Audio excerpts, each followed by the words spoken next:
বিয়ে বাড়ির মতো নরম কুলচা আজকে বাড়িতেই বানিয়ে দেখাবো। প্রথমে আমি নিয়ে নিয়েছি টক দই, যেহেতু এখানে ইস্ট ব্যবহার করবো না তাই টক দইয়ের মধ্যে দিয়ে দিলাম বেকিং সোডা, বেকিং পাউডার। এরপর সেটা মিক্স করে 10 মিনিট রেখে দেবো অ্যাক্টিভ হওয়ার জন্য। অন্যদিকে একটা বোলে নিয়ে নিয়েছি ময়দা, সাদা তেল, 1 চামচ চিনি আর লবণ, সমস্ত উপকরণগুলোকে মিশিয়ে নিয়েছি। এর মধ্যে 10 মিনিট হয়ে যাওয়া টক দইটাকেও নিয়ে নিয়েছি আর টক দইয়ের মধ্যে 1 চামচ চিনিও দিয়ে দিলাম। চিনিটা গলতে শুরু করলে আমি সমস্ত উপকরণগুলোকে আবারও একসাথে মেখে নেবো। ডোটাকে পারফেক্টলি মেখে নেওয়ার জন্য কিন্তু এখানে অল্প জলও ব্যবহার করা যেতে পারে আর উপর দিয়ে দেওয়া সাদা তেলের পরিবর্তে তোমরা বাটারও এখানে ইউজ করতে পারো।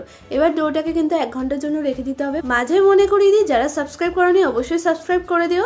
আর এবার দেখবে 1 ঘন্টা পর ডোটা কিন্তু ফুলে উঠেছে, সেখান থেকে লেচি কেটে নিতে হবে। উপর দিয়ে ছড়িয়ে দিতে হবে ধনেপাতা আর কালো জিরে অথবা সাদা তিল। এরপর আর কি গরম হয়ে যাবে তাওয়ার মধ্যে দিয়ে দিতে হবে কুলচা আর চারিদিক দিয়ে ছড়িয়ে দিতে হবে একটু জল। এরপর দিয়ে দাও ঢাকা।